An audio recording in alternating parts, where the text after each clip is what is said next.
3, 2, 1. All right, here we are. Happy Friday.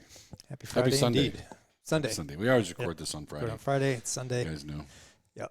Yep. Heck of a week. Been a long day for us and a long week for the market. Big question for the week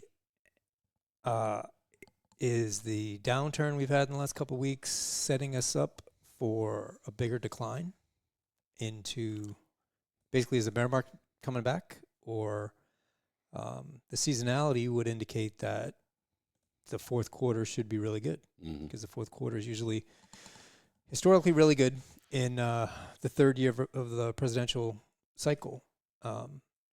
So it remains to be seen what's going to happen. But I know we're going to get into it on the charts, but, you know,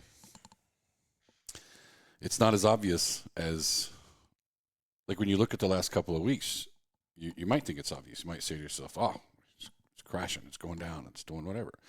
And then when we get to the charts, you're going to see that, no, it really hasn't gone as far as it could, definitely as far as it could before you know. Like, it's not gotten there yet, you know? And when it gets so far away from some of these moving averages,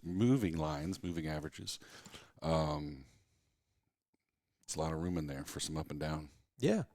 I mean, and again, like you've been showing me many times, like if you pull back, you don't have the luxury of seeing what's going forward. But if you pull back, the trend is still relatively up. Yeah. It's not like it's going like this. Right? It's going like this. Now there might be a little piece of it. Right, that's going down. And it could be the beginning of a new downturn. Absolutely. You just don't know. You don't. Well, yeah. Yet, anyway. You don't know. You don't know till you know. Right. That's the problem That's with this whole problem. game. I mean, at the end of the day, either there are a handful of ways to play the TSP game. You can be in the L funds and let it ride. You can be buy and hold in some version of CS&I and let it ride. And you take the ups and downs. You don't have any sleepless nights because you're not even looking at it, because there'd be no point in looking at it, right? You know, but I don't find that to be true. Actually, that's the part that boggles my mind. So many people we know, and we've got 20-some thousand people in a Facebook group, right?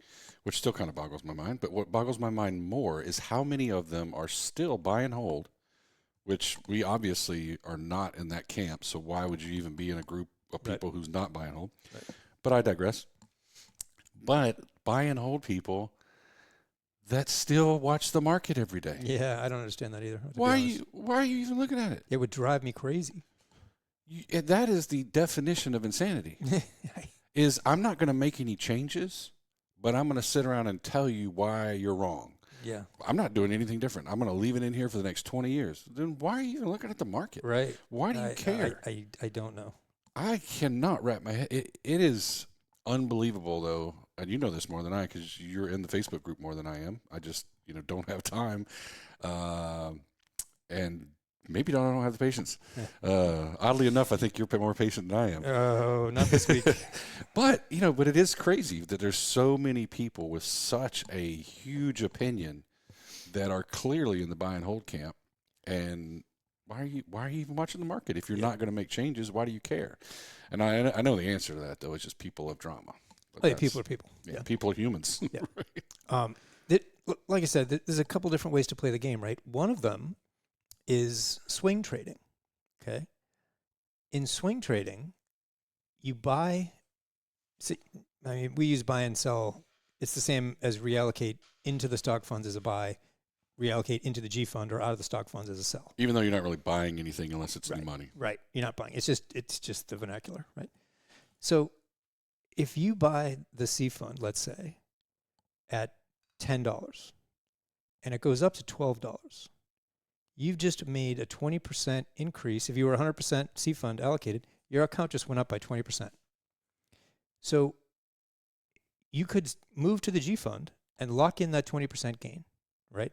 Now, let's say the market keeps going up. Are you going to kick yourself because you didn't get the 30, 40% gain that ultimately you could have got? Or are you going to say, okay, I played my game. I'm a swing trader. I played my game. I got out after having made, say my target was 20%. I made my 20%. I'm going to get out. I'm going to wait for a pullback, and I'm going to get back in when I have another chance to make another 20%. That's a way to play the game. That's not how we do it, but it's a way. And so if you're trying to follow our methodology and you base your expectations on the previous all-time high or previous recent high, or what it is relative to the last reallocation that we did in the grow model portfolio, you are missing the point. I know there's going to be a lot of probably not positive feedback to that, and maybe I can show it on the charts. I can't remember exactly for the podcast, but we're going to talk about it next week in the members only webinar. But Yeah. you have to make sure you are playing the game that you think you're playing. Right. Well, that's the key. Like, we don't have anything against any other methodologies. I've seen some there's not a lot of them. There's not a lot of ways to play the game, but there are a handful. And what we have always been promoters of, find the one that works for you. Find the one that you understand. Yep. And have a plan. If you don't have a plan, that's where we think you got a problem, right? If you have a plan and you're executing your plan, execute your plan. 100%. Now, I would add to that and say, don't judge other people for not following your plan, right? We don't judge other people for not following our plan. If you don't get our methodology, doesn't click for you, it's probably not right for you, right? And so find a way that works for you. And if buy and hold is the way that works for you, then stop yelling at everybody about it. Just do it. Just go surfing or something, because that's what you should do if you're buy and hold. Right. If we were buy and hold, we'd be out sailing. Yes, we would. We wouldn't be looking at the market on the sailboat, right? But we are. So yeah, find your way that works for you, that you feel good about. Now, you also can't be wishy-washy. Can't change methodologies with the flows of the market or the ways of the wind.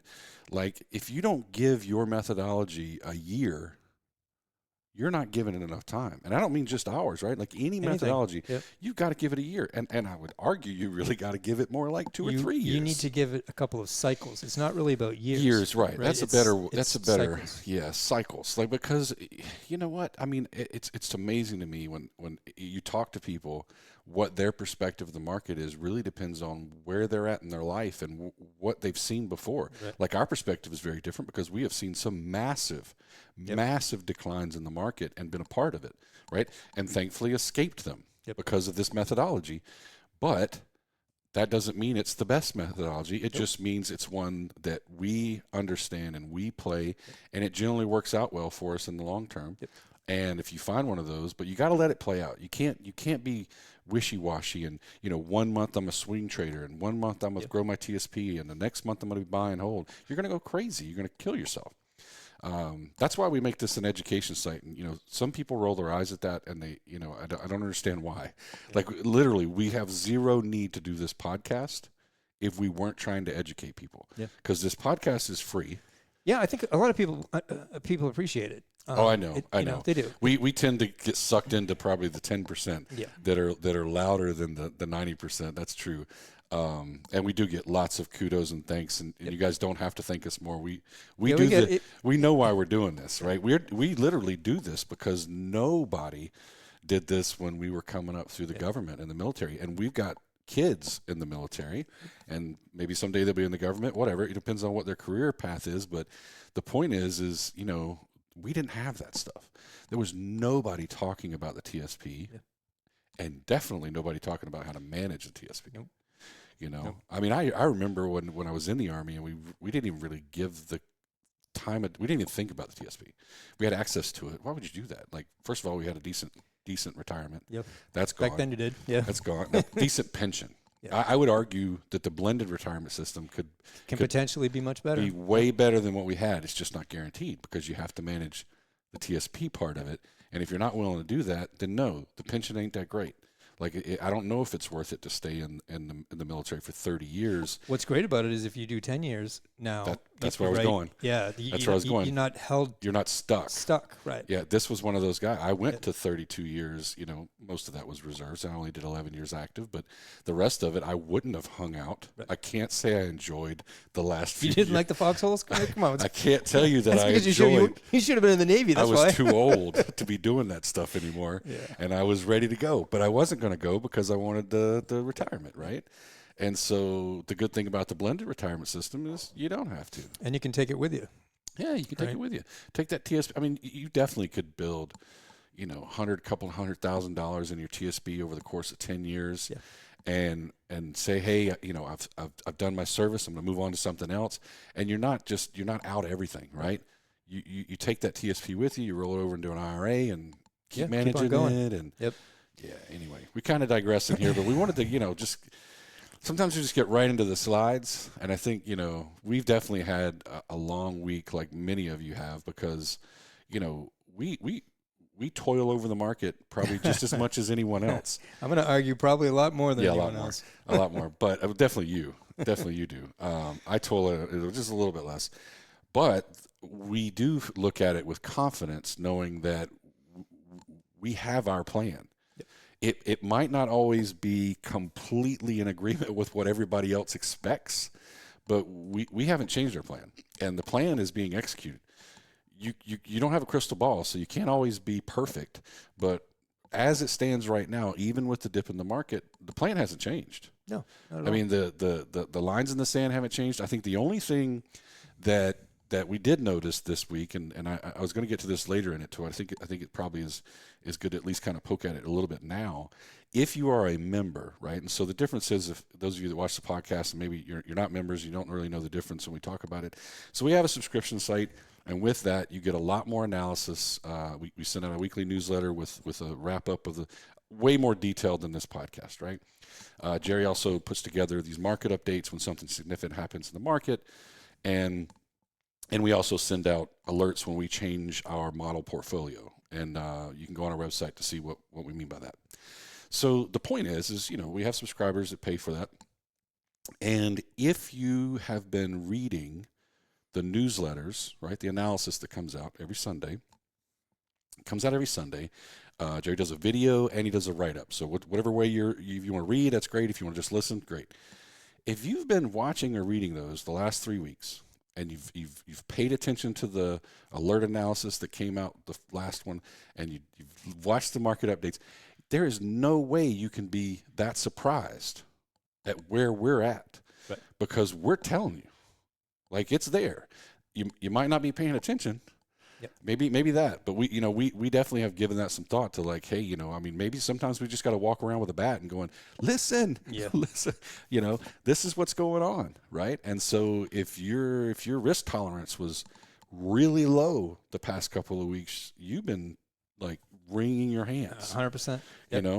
And not to say our risk tolerance is high, but we have a plan and we're executing the plan. Yep. And so we're not going to be scared off. We're not going to make emotional decisions. Right. That's what screws you every time.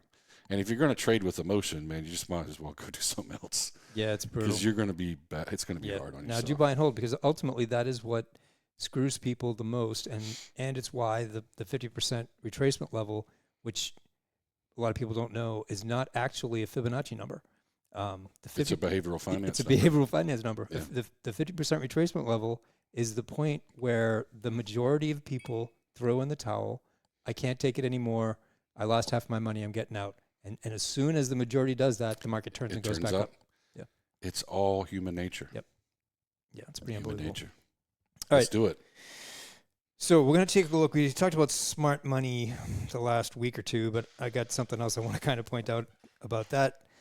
And then we're going to take a look at weekly charts versus daily charts. So there's a lot of talk on Facebook this week about when do we use weeklies and when do we use dailies. We use monthly, weekly, daily charts all the time. We talk about zooming in and out. Dude, I see you do decades. Oh yeah. Oh, I do. I mean, nothing's off the table.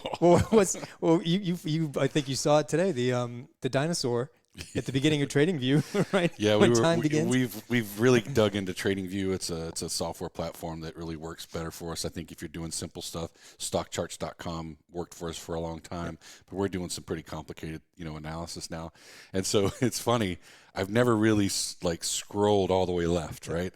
And on the account, like once you get to the beginning of the stock market, there's a dinosaur there that some programmer put in there that says you have reached the end or the beginning of time. Yeah, you've reached the beginning of time. And I was like, oh, that's as a geek like that. I kind of found humor in that. Some programmer was like, I'm gonna put a dinosaur there, and I was like, that's funny as hell. Yeah, that really is.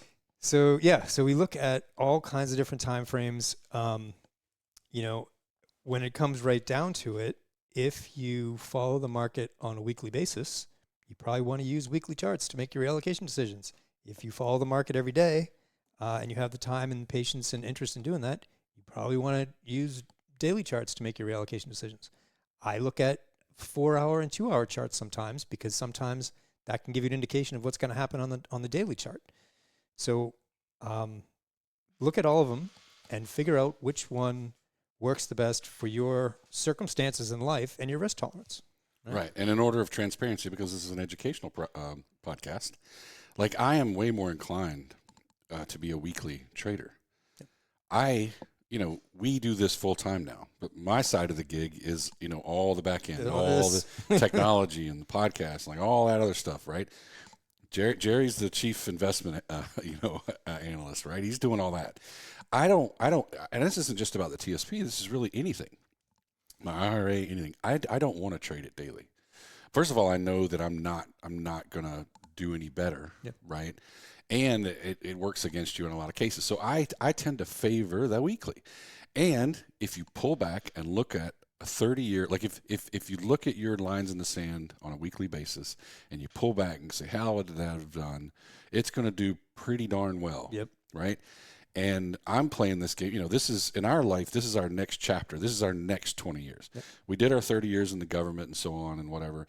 That was the first chapter. This next chapter, it's not over, right? We're not retired for it's really. Still another 20, 30 years. Yeah, we hopefully, yeah. Right? We got another 20 or 30 years. So that's a whole nother, time frame to build a level of retirement wealth that maybe that part is, to pass on or to do other things with. Sure. And so a lot of people think of well, and that's okay if you make it to, 50 or 60 or wherever you're going to retire at. Generally speaking, it's closer to 60, right? I mean, we were law enforcement, these so days, we got out a little early when we could. And, but not everybody does that. So let's just say 60. Well, hopefully you still have 20 or 30 years, right, at 60. And so maybe you just want to go on the fishing boat and forget about it. Well, that's great, right? Because you're not going to be, there won't be more revenue coming in, and that's okay. We took the other route, which is, hey, we got plenty of time. We're gonna keep doing stuff. So that changes your perspective on how you're going to manage your retirement account, yep. Right?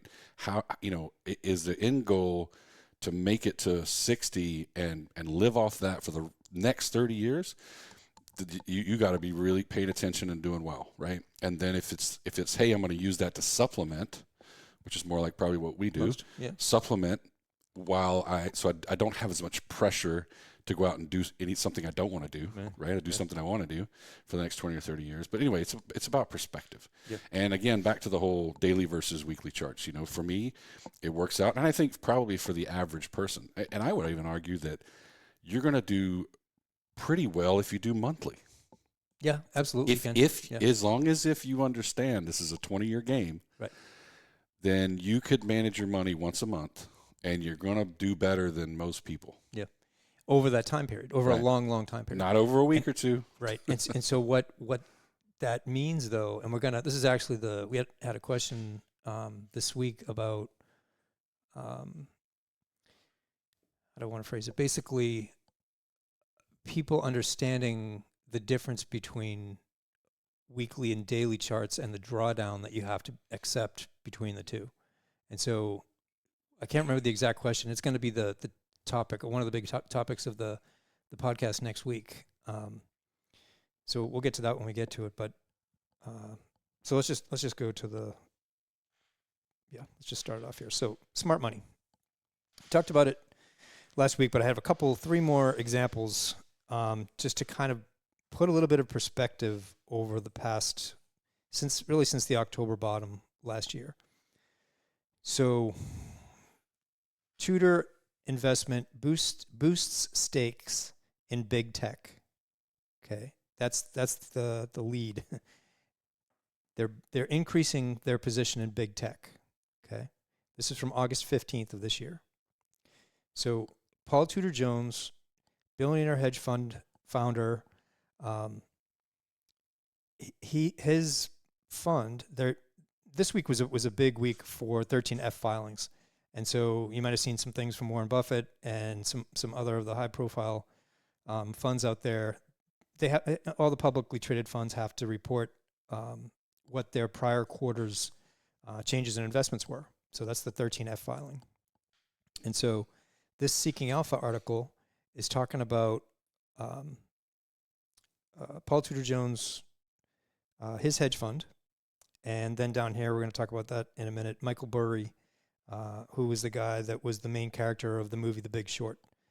He shorted the housing market in 2007 and made a killing.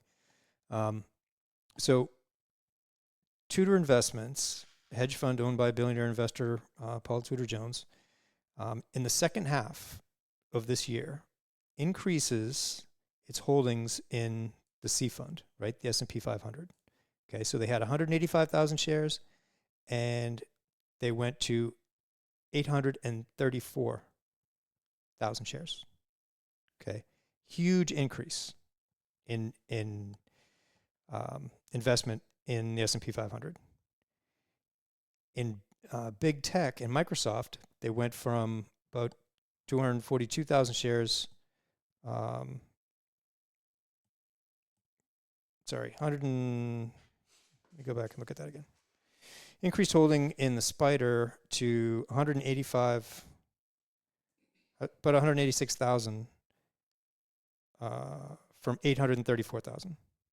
That can't be from 834 shares. I'm totally misreading this. Huge increase anyway in their holding in the C fund. In Microsoft, they went to 242,000 shares from 18,000. So they have made a giant increase in Microsoft. They bought a ton of Microsoft. Google to 617,000 shares from 82,000. So they're making a giant increases in investment in high tech. Okay. And at the same time that these guys, super smart guys, right? At the same time they're making big bets in high tech, Michael Burry is shorting the stock market in general. Okay, he's betting against the market. Not only is he taking his money off the table, he's not just selling high tech, he's shorting it. So this is the time frame that we're talking about, right? This is the second quarter of this year, from the beginning of April to the end of June, right? So this is the time period. So Paul Tudor Jones, somewhere in here, and you don't know where. All you know is they reported at the end of the month, right? So somewhere in here, he is loading up on tech. So he thinks tech and the S&P 500 obviously is going higher.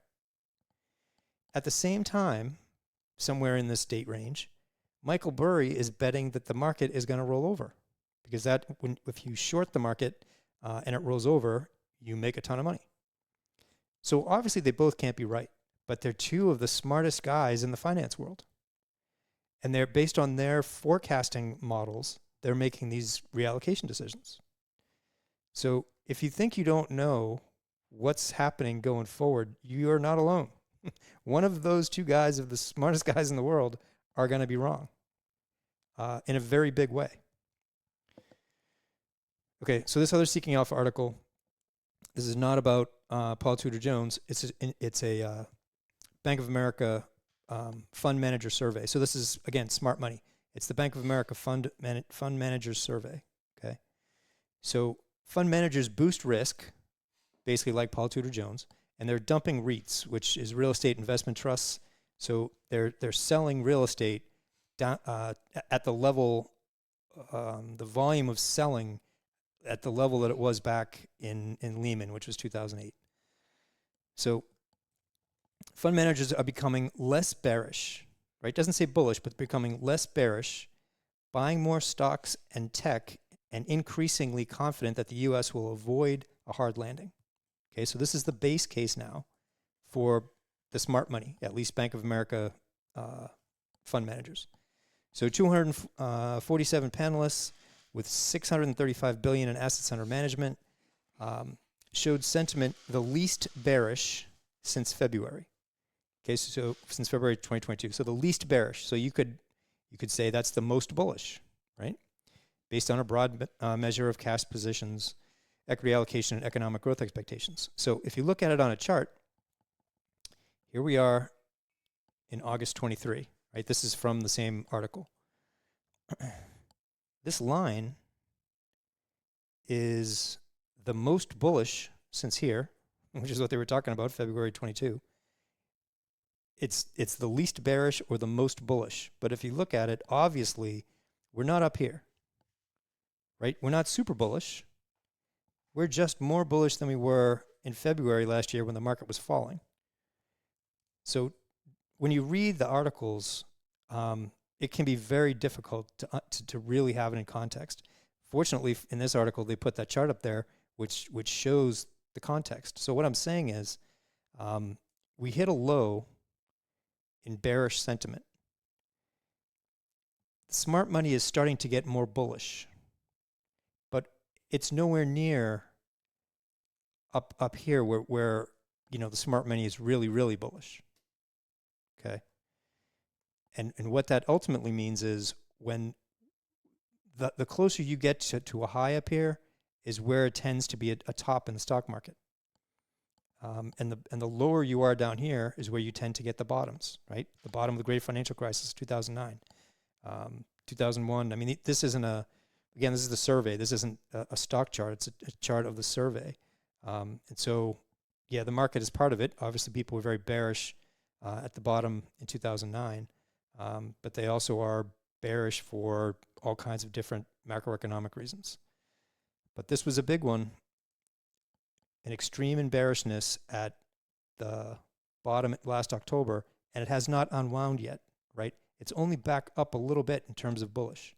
So if we took this one indicator by itself, we would expect the stock market to go higher until the smart money got really, really bullish, and then it rolls over.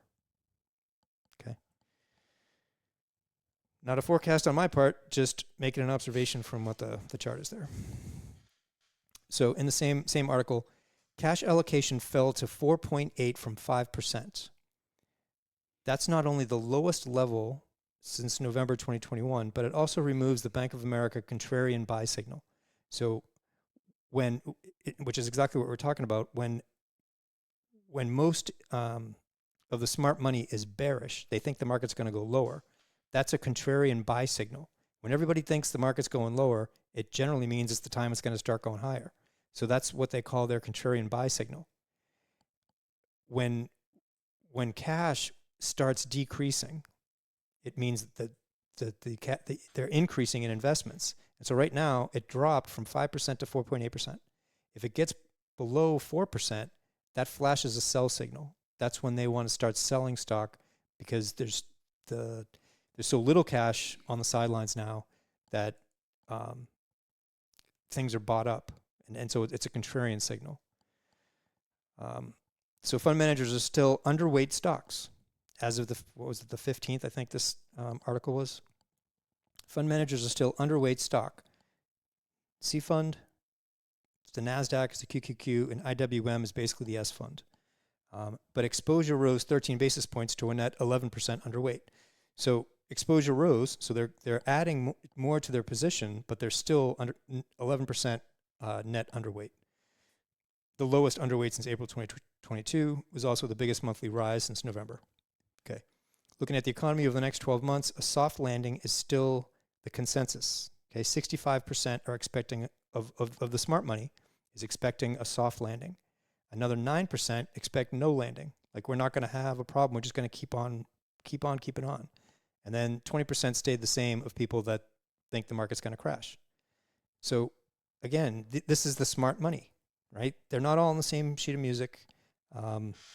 Nobody has a crystal ball, and some of these people are going to be right and some of them are going to be wrong. And that part we're talking about abandoning REITs, I added this just because it's a little bit interesting. Fund managers are piling out of REITs, real estate investment trusts, with positioning showing a capitalization to the Lehman/Great Financial Crisis levels. Okay. Here's December 2008. This is investors overweight real estate. So if you're below the zero line, you're underweight. If you're above the zero line, you're overweight, right? So this is the most underweight. This is the level of underweight that analysts got to at the very bottom of the real estate crash in 2008. Okay. And we got to that level this month. So if it's a contrarian signal, then because after this, the real estate market started going higher. So what this is kind of saying is it's a red flag basically that, hey, we're at the same level of the bottom of the last major real estate crisis. So does that mean that real estate starts moving higher from here? That's sort of the implication from this. But at the same time, real estate prices haven't come down. So it's very hard to, we had a big crash in real estate going into this bottom in 2008. And even though smart money is very bearish right now on the real estate, on REITs, it doesn't mean that, we haven't seen prices really come down a lot. So it's entirely possible that this line keeps going down and then eventually prices come down with it. But it's pretty interesting that we're at the same levels as we were back in 2008. Okay, allocation to tech stocks rose. So smart money is buying tech stocks, right? The allocation to tech stocks rose from 8% to 19% overweight. And the most interesting thing I thought about this whole survey, bonds. We're going to get to TLT in a second, but bonds allocation edged up 2 basis points to 5%. So smart money has increased their allocation to bonds, and it's now 5%, which is not a whole lot. But investors have been overweight bonds for 8 of the last 9 months in 2023. To be overweight bonds, so we know that the F fund, which is our bond fund, is down for the year. It had the worst year in like 500 years in 2022. In 2023, it's still down. And smart money has been overweight bonds 8 out of the last 9 months in 2023. It amazes me that you would be overweight a declining asset, particularly as the smart money. I just don't get it, but I'm just reporting the news. Okay. Oh yeah, and Michael Burry. This is the last part about this. So Michael Burry unveils a new big short. So like we said, this was a big week for the 13F filings. Michael Burry became famous after going short ahead of the subprime mortgage crisis, is taking a cautious approach following the stunning stock market run-up in the first half of the year. The Big Short legend placed a couple of noteworthy bearish bets, according to its 13F filing. Firstly, it has put options. This is a little bit tricky to... It put on put options. Okay, so it bet against the S&P 500 to the tune of 2 million shares. Okay, it bet against the S&P 500 2 million shares for a value of $887 million. Okay, so he's definitely putting his money where his mouth is. That was the S&P 500. So in addition, they bought put options, another 2 million against the NASDAQ 100, triple Qs, right? It's the NASDAQ 100 index. So the total was like $1.6 billion he went short in the second quarter. Okay.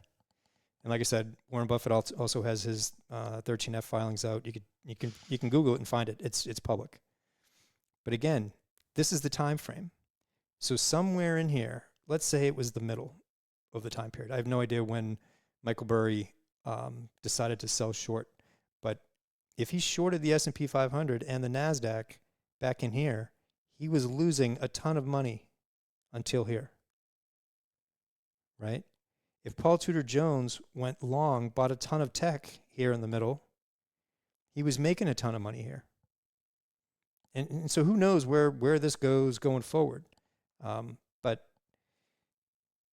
the bottom line is, you could bet that this is the bear market, the bottom is in, and it's going higher from here. Or you can bet that this is the first leg, this is the correction, and we get another big move down. Okay? This is the Michael Burry expectation right here. This is the Paul Tudor Jones expectation right there. Sometimes it is much better to be a retail investor because you don't have to put all your money behind an idea of what you think is going to happen in the future. Okay. What do you think about that? I need to take a break and get a drink. Sometimes Jerry just needs a break.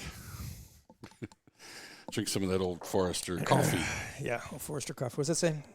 Yeah. Probably bourbon. Shh. Can't say that word on TV. No. Okay. But yeah, it's I mean, there's a whole conversation we can have about smart money, institutional money. Yeah. I mean, they drive the market in a lot of cases.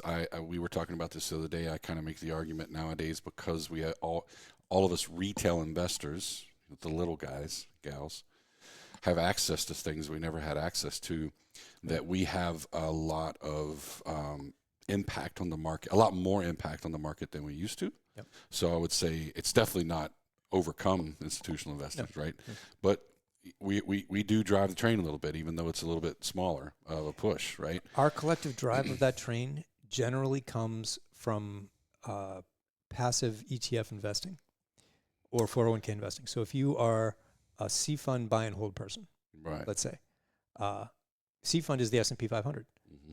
S&P, the top 10 stocks in the S&P 500 are getting 2/3 of the money that you contribute every 2 weeks. Right. So if you're Apple, Netflix, Google, Amazon, you're getting an overweighted amount every 2 weeks, like it's a paycheck. Mm-hmm. And there's theories about how if the market rolls over to the point where and unemployment rises, right? If the market rolls over, unemployment goes up, people stop contributing to their 401ks and IRAs, those top companies are in big trouble. Yeah, because they get a lot from it. Yeah. Yeah. So, all right, weekly and daily charts. So we had this comment on Facebook, I don't know, earlier this week, I guess. Interesting that this week, I forgot to say. So this comment was in the Facebook group, and it was a comment in last week's podcast. So we posted the last week's podcast to Facebook, and this comment was in last week's podcast. Okay. So it says, interesting that this week y'all showed, all you showed were the TSP weekly charts. I've been following along for almost 3 years as a paid member, and you've always said that weeklies are great for long-term trending, but aren't sufficiently dynamic enough to avoid big losses and catch big gains. If we wait for the S&P to test its 20-week support, the C will have lost 6.5%. Okay. As you guys know, if you watch the podcast, which you're watching the podcast, so you know. Hopefully you're watching the podcast. There's just us here. we do virtually only the weekly charts on the podcast. It's very rare that we do daily charts on the podcast. I am going to do a couple daily charts this week, but when we do it's pretty rare. It's pretty rare. When we do because that's, to be honest, that's the that's level of analysis we save for the paid subscribers, right? Right. And so I thought it was interesting that this comment, particularly if we had seen this comment in a different place, it would have been one thing, but it was in the podcast, and we pretty much always only do the weekly charts. Yeah, when I read it, I thought the person was confused, right? Because they say they remember, then they're getting the two confused. Because if you think about so when Jerry does the newsletter, he started this about a year ago, I think, or so when you started doing the video. Yeah. So he does a walk and talk. Yeah. And so he'll walk and talk his way through all the writing that he did, and that way there's some people like me who I start reading and I start glazing over and my ADD kicks in and I'm just like, what was it? And I'd much rather listen to Jerry talk about it. And so it's worked out really well. A lot of people like it. And so, I mean, you could think of that as kind of like a mini podcast maybe. And so maybe that's what the person was referring to. But if it is, anyway, the point is we do daily on the podcast. We do weekly on the podcast, and in the newsletter we do weekly and daily. And I mean, you'll go all over the place because the point is he's doing a deeper level of analysis. And normally it's not just that. Really, I say this kind of, I mean, I do mean it. This is what you're paying for. Is you're paying for a level of analysis that, first and foremost, you're not going to get anywhere. No. It doesn't exist. I know there's a couple other folks out there that do, TSP, I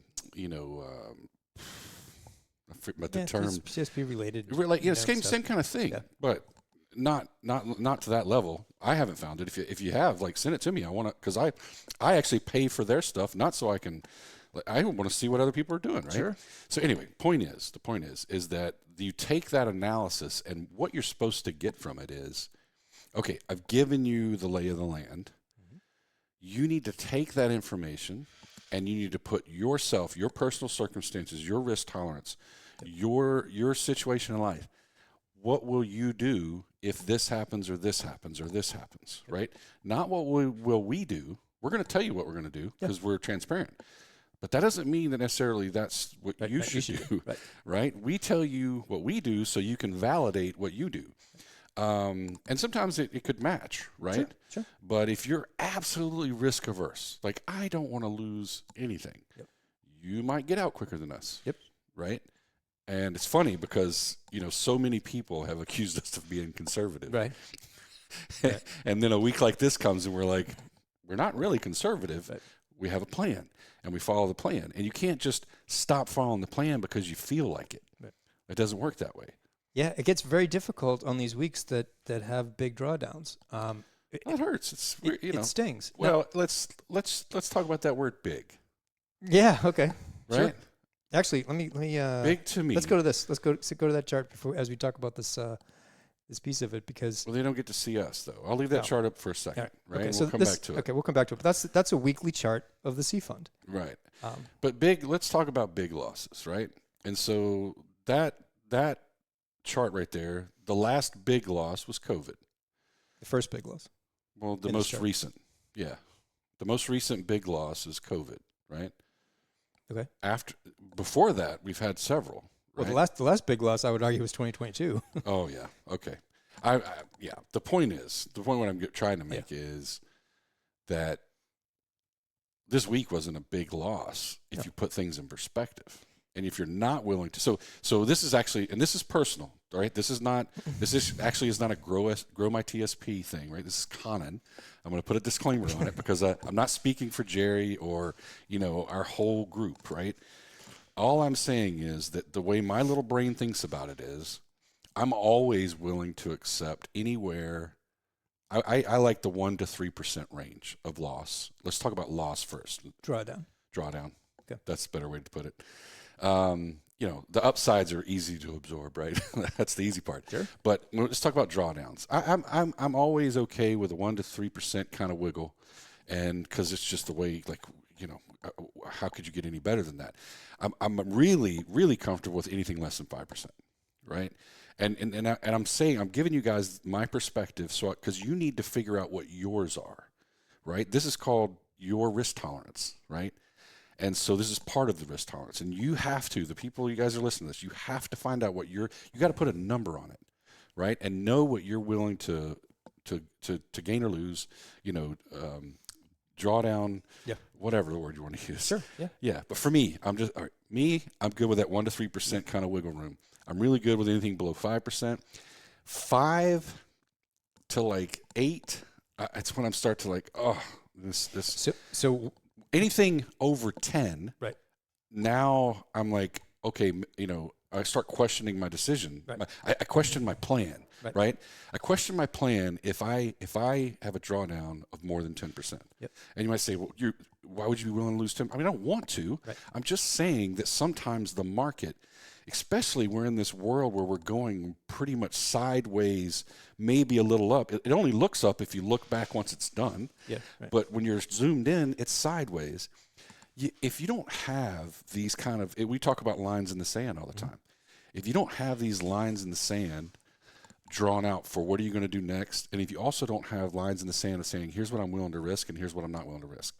And so if my risk tolerance was a hard 3%, I'm going to get out at X. It's going to happen. That's my plan. I'm not changing it. Right. It's kind of what you talked about a minute ago. I'm a swing trader. I want to make 20%. I made my 20%. I'm out. You cannot sit back and go, oh, but I coulda, woulda, shoulda for whatever else happened, because It might have gone some other way, but you had a plan, you stuck to it, you got your 20%, be happy with it. And I think what a lot of people is they haven't defined that for themselves, right?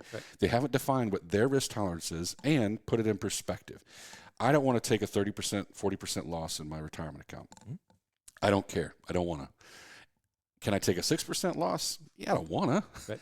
But I can absorb that because I know historically how that's going to play out. I'm not going to take a freaking 15% loss either, right? Right. So flip to the first. Jerry's C-fund dying. chart I can there. see it in his eyes. Yep. So I look at this in a different way. I think I agree with you that you have to have your personal line in the sand, and if you want to do it based on a percentage drawdown from the most recent high, that is a way to do it. And so, are we on the chart there? All right. So here's the most recent high, 4,600. If you have a 5% line in the sand, I don't want to accept more than a 5% drawdown. You were definitely getting out somewhere in that second week, maybe the beginning of this week. I don't know, something like that. Yeah, we're not able to zoom in anymore, are we? No. Yeah. We lost that when we kind of have this new setup here, but anyway, hopefully you can zoom in on your phone. Yeah. What I look at is I don't want to get whipsawed out of the market, right? So this is obviously a weekly chart. So ever since the market got back above that 20-week moving average line, and when we have this technical analysis stack, so the buy trigger is when we get above the 20-week moving average line, RSI gets above 50, and MACD has crossed to the upside. Okay, so all the way along here, and you could say, well, what about this right there? It got below the line. Yeah, but RSI never got below 50, so we didn't get a sell trigger. Okay, so we have no sell triggers on a weekly basis from once we got back above that 20-week moving average line, all the way to January, which was the first time we got below the 20-week, below 50 RSI, and MACD had crossed negative. Okay, so all this time in here, on a weekly basis, every time we had a little correction, we got support at that 20-week moving average line, all the way through. This is a bull market. We're coming off of a, 34% decline, I think, in COVID. So we had this monster, given it was very short, but a monster bear market from COVID. And now we have this bull market for about a year and a half. So 2022, 10 months of a bear market. And now if this is a new bull market that we're in, right, we should expect to see support at that 20-week moving average line. We've been talking about it for a couple of weeks anyway. And so at the close of this week, we are, the market came down on Friday actually to that moving average line and pulled back up and closed just above it. So we did not close below the 20-week moving average line. We did not close below 50 RSI, and MACD has not crossed to the downside. So we do not have a sell trigger on a weekly basis on the C fund. Now your drawdown, like he says here in the question, if we wait to test 20-week support, the C fund will have lost 6.5%. Let's say that's true. You got right down to that 6.5% drawdown level. If we get support there, because we're still above the 50 RSI, if we get down here and RSI starts moving back up, which is what it did all this time, it stays above 50 that whole time. So here's a good example right there, right? Any of this, any time where we get a tick down in RSI, as long as we stay above 50 RSI and we're above that 20-week moving average line, the trend is up. If we get below this, the odds increase greatly that the market goes down. There's no crystal ball. It's just that as long as we stay above this line, the odds are that we continue to stay above the line. That's all. But if you can't stomach a 6.5% drawdown to get to the decision point, which is right there, then you can't trade this methodology. Or you say, okay, we're too far extended from my decision point. I'm going to get out and wait for price and the 20-week moving average line to kind of come together, right? And then I'll get back in. I mean, there's a lot of things you could do. But if you use this methodology just with this stack, you have to, because we're so far extended, you have to give it that amount of room before you can make a decision. And so if your thing is 2, 3, 4, 5%, then just get out at that. If that's your line in the sand, Right. get out there. Right. And that's, I mean, what's funny is like we've literally been talking about this for at least 2 weeks, and I would say maybe 3 weeks, particularly if you're a paying subscriber and you read the newsletter. Yeah. We've definitely been kind of like, tapping our foot like, hey, this is the way it could go, right? And this is our lines in the sand. This is what we're looking at. And again, it's about you being able to take that information, even if you're just watching the podcast, right? If you're just watching this now and you don't want to be a paid subscriber, that's fine. That's why we do the podcast, because we know that this podcast alone, if you take the information that we put out, you're going to fare reasonably well over the career. You could take this and you'd be fine, right? You're going to do better if you get more. You're going to get more educated. You're going to learn how to do it better, all that, right? But we do this podcast because we know it's just enough information that if I don't want to do all that I can get from 100%. You can just look at the weekly charts that we do every weekend and be fine. And trade off of that. Yeah. Now you're still going to have to know your lines in the sand. You're still going to we can't do that for you because we don't know your personal circumstances. We don't know your risk tolerance. We don't know your personal situation. We don't know what your life looks like, right? I don't know how much money you have in the TSP. Sure. Honestly, that never factors in with me. It doesn't matter. We don't think about that. We do think about our account balance, right? So we don't necessarily look at performance as rate of return, although we track that. I just care about my account balance because that's the money I can spend. Yeah. So that confuses people because and so does our rules, which we have to have rules, right? Our rule number 1 is don't lose money. Can you argue that losing money and a drawdown are the same thing? Sure. If you want to say we lost 6.5% this week, yeah, from the most recent high, we quote unquote lost 6.5%. So did the rest of the market, because the C fund, because that's what it was. It's called a drawdown because you didn't take it out, you didn't lose it. It was the drawdown. Yeah. I mean, the market has to breathe. I don't know how else to explain it. Yeah. And sometimes it needs to breathe a little more than we want it to. That's the part that sucks. Is if it was particularly like when you go back to this chart, right? When you're really looking at from that high up there all the way to now, right? It's kind of like a little smiley face, like a squiggly little line. Sure.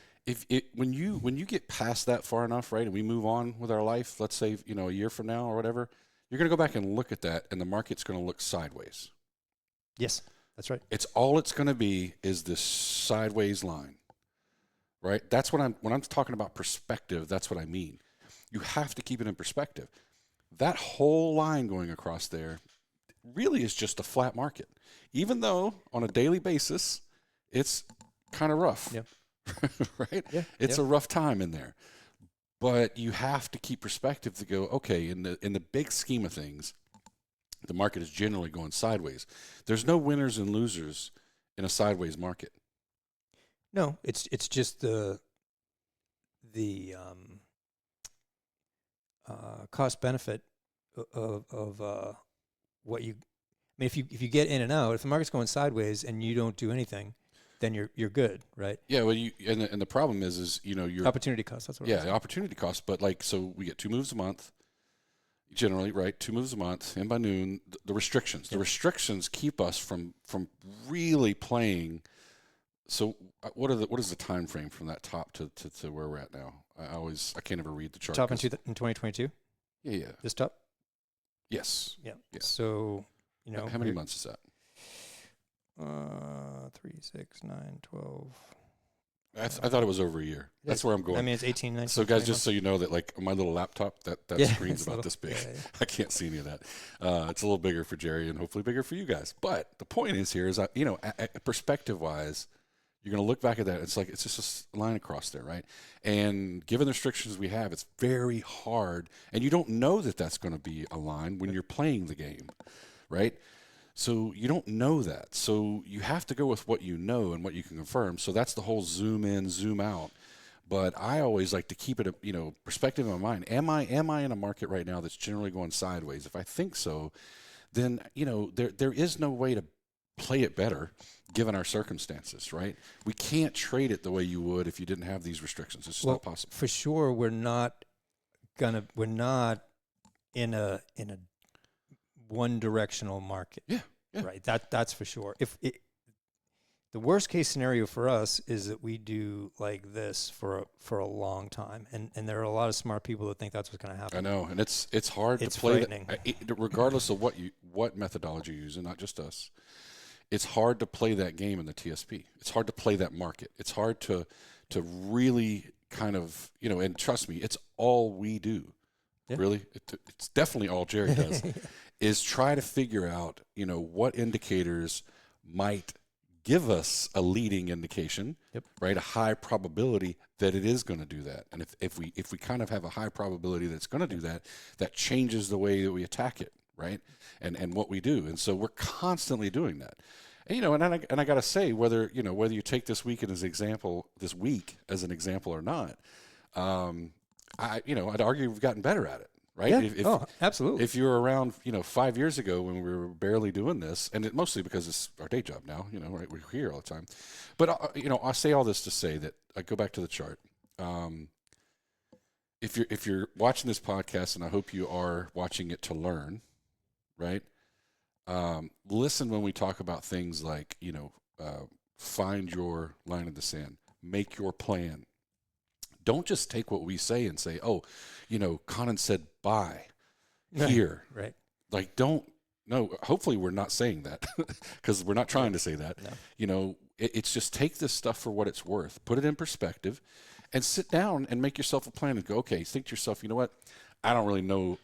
I don't know as much as I want to know yet, right? Because this is what I hear as feedback from a lot of people that follow us, whether they're members or not, subscribers, whatever.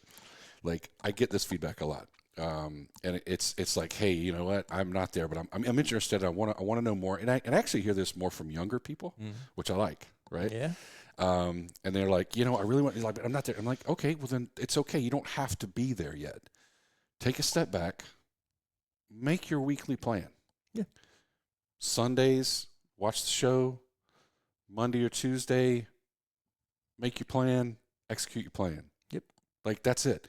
And that will literally take about an hour or two out of your life, and you won't have to stress about it. And then over time, you're going to learn, right? And you're going to get better at it. And you're going to say to yourself, you're going to make your plans better. And that's the way to approach this thing, like 100%. We would much rather have people become members for a few years, get their methodology, and move on. That's okay. Yeah. Like, that's the whole purpose of this thing, right? There's 6 million TSP users. Yep. And if we can help a fraction of them figure out how to manage their account, great. it's a win. All right. We've rambled on enough about daily and weekly charts. Do you have any more on that? No, we haven't even scratched the surface. So this is the first. This is the weekly. This is the weekly chart. Okay? I want to shut up for a while. All right, good. So this is the weekly chart. Okay. So the bottom line, well, not the bottom line, but one of the bottom lines, we do not have a sell trigger on a weekly basis. Even though we had this 6.5% or whatever it is drawdown, with this methodology, we do not yet have a sell trigger, which means it's going to have to come down more, right? Somewhere down here, below 50 RSI and MACD cross negative before we get a sell trigger. And the reason is when price goes up, it gets support at that moving average line. RSI, as long as it stays above that 50 line, you're good.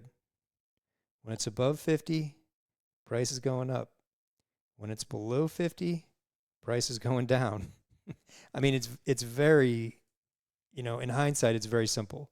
But that's why we have the stack that we have.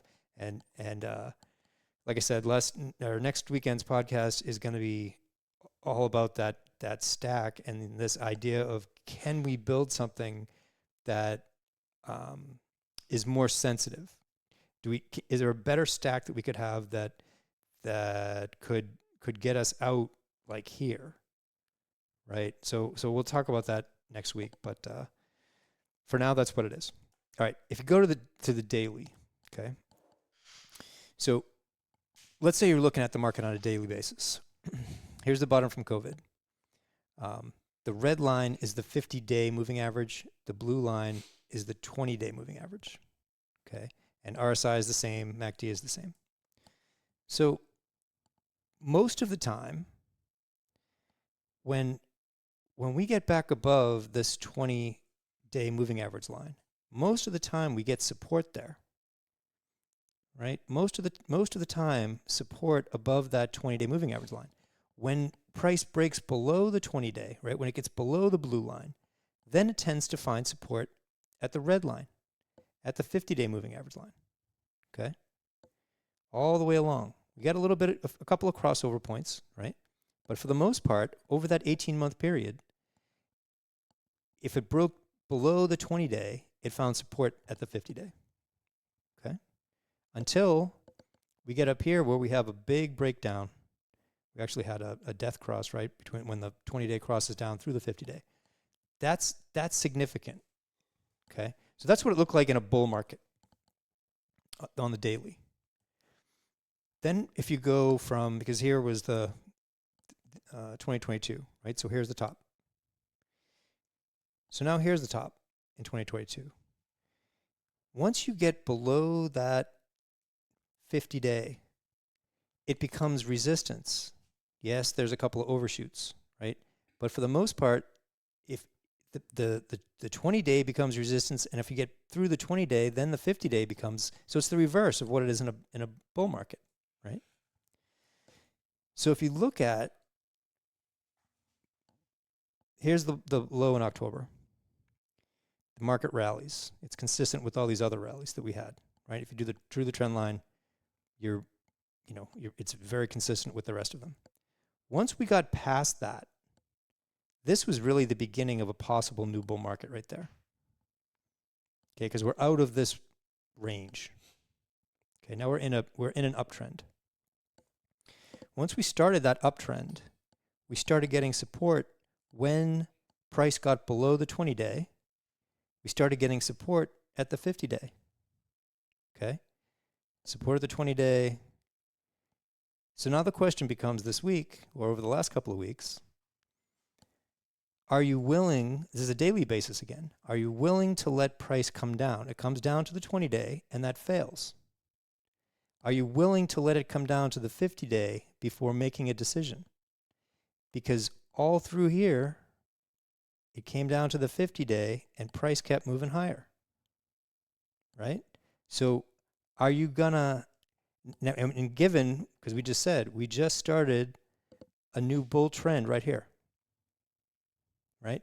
If this bull market is going to happen, this 50-day is a very big deal. And so what happened this week? We got a breakdown below that 50-day. It's also significant because the buy the dip mentality in general, for most investors, when will come in and buy the dip, which is why you get these support levels here at the 50-day. And I think I did. I put something out on Facebook, I think today or yesterday about that, or Friday, Thursday, whatever it was, from MarketWatch that, I don't know, Bank of America or somebody is saying that the buy the dip mentality is gone. And that whole thing is based on because Wednesday the S&P 500 closed below the 50-day moving average line. So what you would,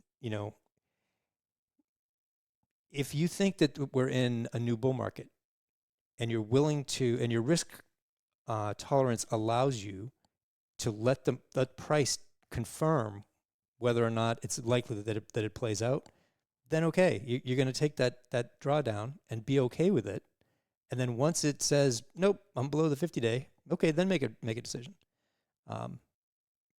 So again, it's your personal. I mean, I had a very specific reasons why I did what I did, and I'm watching that 50-day moving average line, and we closed below it.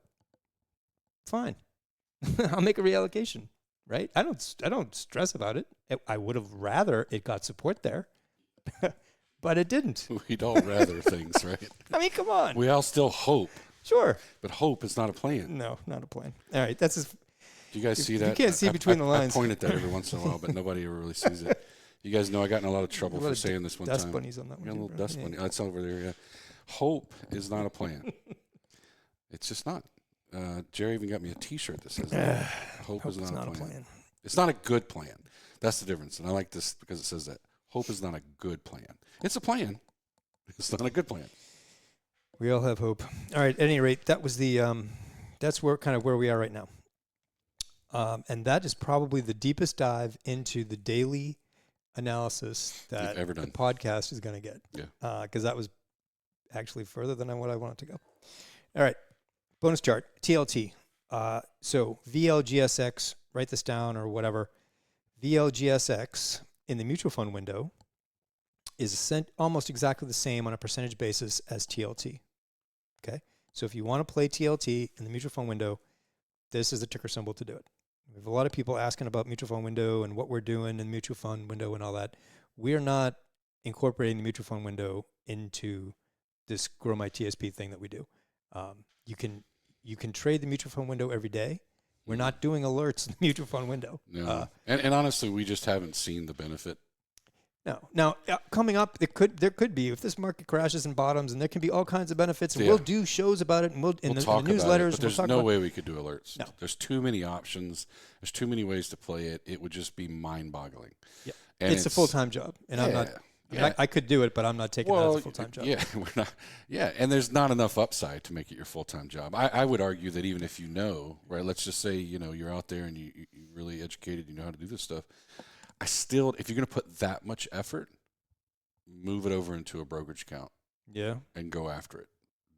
I don't know that I'd want to do it in my TSP my TSP account because it's too hard to calculate the true, because you got the fees, you got a lot of things going on that you don't take into account. Yep. And once you do all of that, you go, would I have done just as well as to?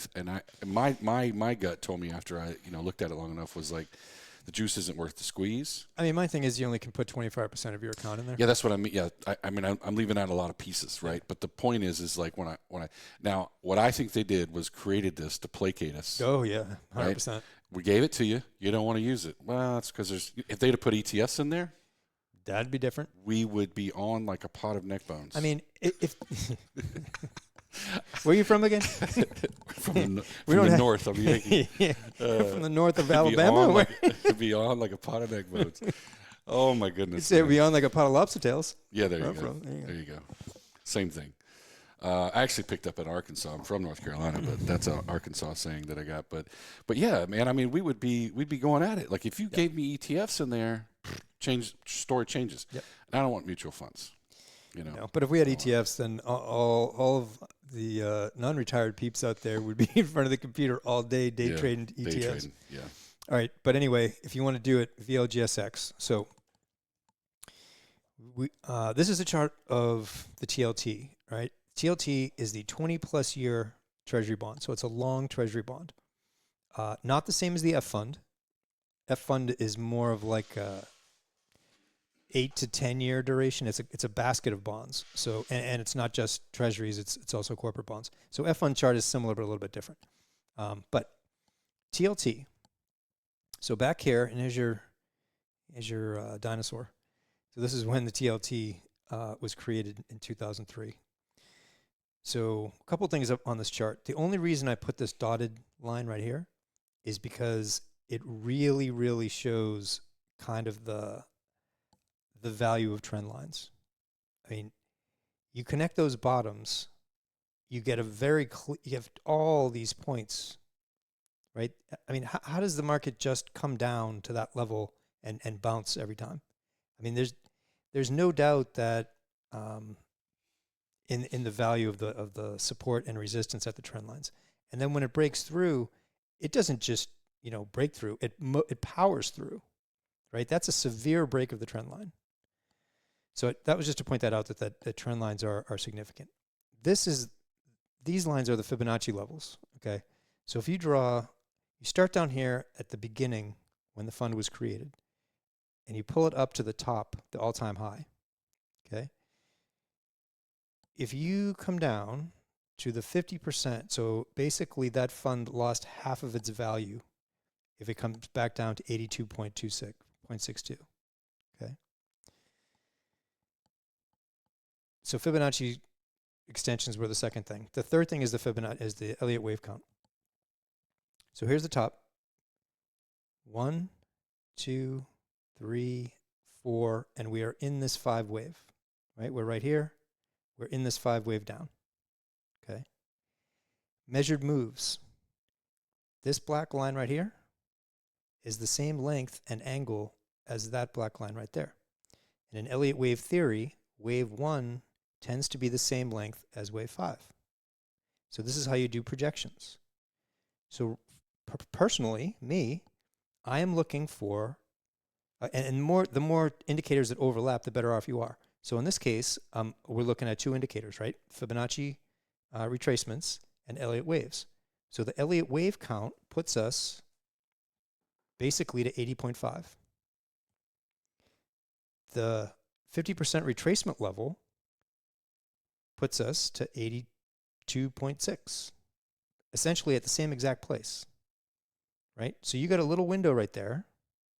Anywhere in there is where you expect the bottom of TLT to be.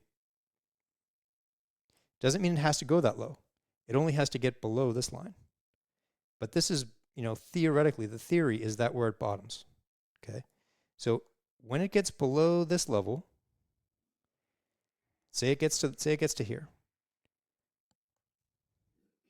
Gets to here and starts to tick back up in some kind of pattern like that.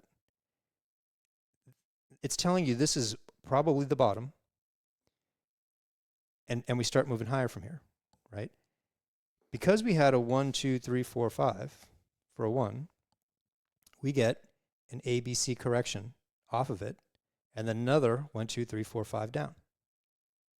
So we have this whole thing to look forward to. At best, an ABC correction that corrects this whole big move. Okay? So there's a million things I can talk about. This is a really, really important chart, but here's the last part for now. 80.5 on TLT. This is a bond fund. It's just had its worst year, 2022, right? So here's 23. So just this part has been the worst year in the history of bonds. And then it continued down, continued lower, okay? So we're way oversold in bonds. We get down here to 80.5. The ABC correction can take us anywhere back up to the prior high. So you could get all the way back up to, let's say, 160 and still not have hit the prior high. And what would that be? You would have made 100% on your money. 100% move in a bond fund being easily within the Elliott wave rules. So you could probably tell I'm hyper focused on the TLT right now. One of my good friends, Jim Bartoloni, we did a show with him. He's an unbelievable technical analyst. He's in a fund called TBT. TBT is the inverse of this. So he's caught this on the upside because it's the inverse. But he's hyper focused on flipping from TBT to TLT, because once we put in this low, TLT can double in price. So keep it on your radar. It's definitely on mine. Again, VLGSX is the ticker symbol. Okay. All right, TSP fund charts, and as you would expect, they are weekly. So we're not going to rehash all this. This is the C fund. Recovered a little bit at the end of the day, right at that 20-week moving average line. So at least, I shouldn't say it's the end of the day. It's actually, I think I pulled these charts at like 3 o'clock. So who knows what happened in the last hour of trading. But as of 3 o'clock on Friday afternoon, we're not below that 20-week moving average line. RSI not below 50. MACD has not crossed negative. It certainly looks like it wants to, but it looked like it wanted to every single other time also. And the market kept going higher. So I've learned the hard way not to try to game it. Okay, S fund. Not a whole lot better, honestly, but you can definitely see once we get above that 20-week moving average line, every time we come down and correct, we get support there all the way along. This is not it closed at the top of the green rectangle. So this is not a sell trigger. Every single time until that week right there, right? We didn't have a sell trigger from all the way back here. So same as the C fund, S fund rode that 20-week moving average line all the way into 2022. And then it was resistance on the downside. Yeah, we had a little overage right there. Double bottom, which was the bottom here in October. And, the S fund is trying to get moving. We still don't have a sell trigger on a weekly basis in the S fund. It's right on the line, right? It's right on the line in terms of price. It's 51.12. It's right on the line in RSI, and MACD still almost going to turn negative, but hasn't done it yet. So we don't have a technical sell trigger on the S fund on a weekly basis. Okay, is it going to be something like this? Right? Is it going to come down, and next week we have this big green candle like this, kind of like we got right there? It's possible. Are we going to get a big red candle like we have right there? That's possible too. You don't know until it happens. That's why we don't have a trigger. But that's on a weekly basis, not a daily. Okay. iFund, what do you think that is?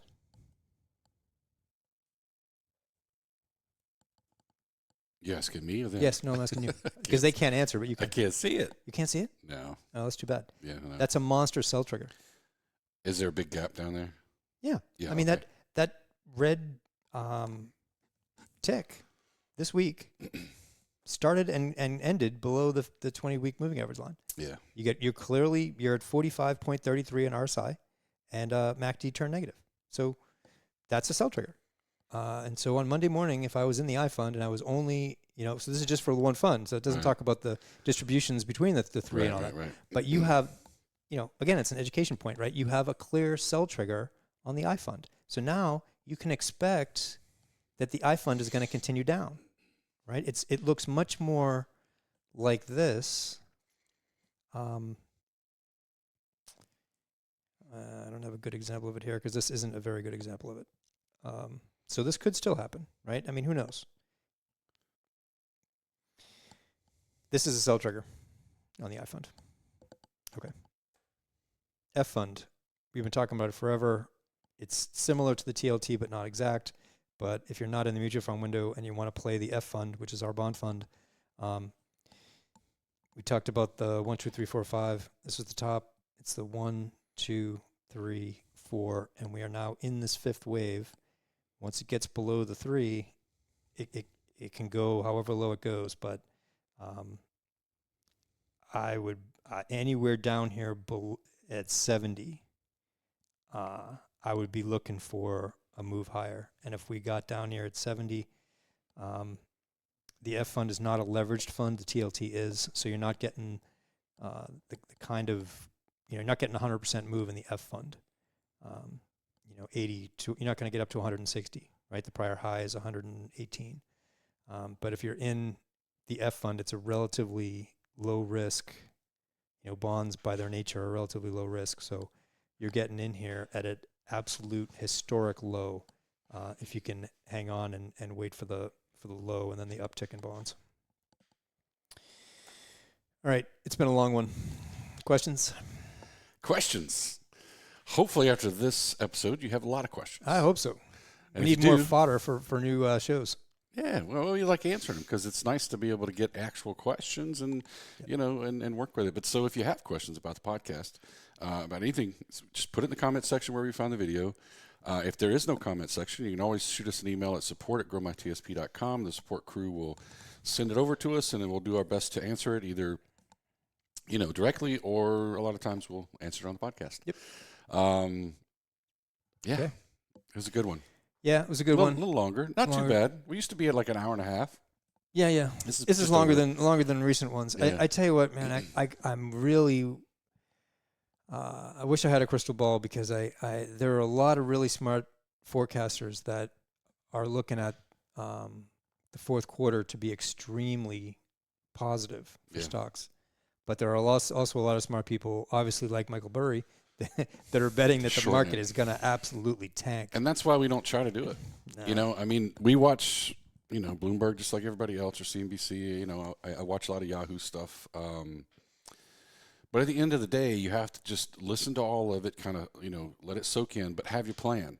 And their viewpoints, their opinions are not going to change our plan, No. right? It might help inform us at a macro level, but it really never changes the plan. There's one thing that I'm confident about is that we never make those decisions on emotion. Right. And that is the hardest thing to do. And if you can learn to do that, you will be a better investor for it. Yep. Do not make decisions on emotion. Make them on data, information, and stick with your plan. It is very hard. All to right, do. guys. It's been a great, show. It's been a rough week for us. We will see you next here. week. Bingo. Doom, doom. Right.